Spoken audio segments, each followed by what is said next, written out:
جب اللہ دو محبت کرنے والوں کو ایک کرنا چاہتا ہے تو 7 نشانیاں دیتا ہے۔ اللہ تعالیٰ کے نظام میں ہر چیز ایک مقصد کے تحت ہوتی ہے۔ دلوں کے درمیان محبت بھی اسی نظام اہلی کا ایک حصہ ہے۔ جب دو دل اللہ کی رضا کے تحت ایک دوسرے کی طرف مائل ہوں تو وہ محبت دنیاوی کشش سے بڑھ کر ایک روحانی تعلق بن جاتی ہے۔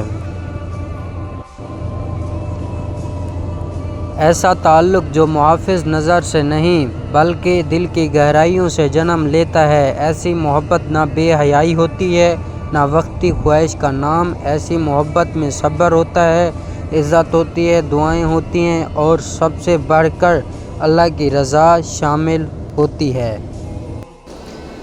جب رب کریم کسی کو کسی کا مقدر بنا دیتا ہے تو وہ دونوں کو ایسے راستوں سے گزارتا ہے جن میں آزمائشیں بھی ہوتی ہیں، صبر بھی اور یقین کا امتحان بھی۔ بسا اوقات حالات مخالف ہوتے ہیں، فاصلے آ جاتے ہیں، بات چیت بند ہو جاتی ہے، لیکن دل کا رشتہ باقی رہتا ہے۔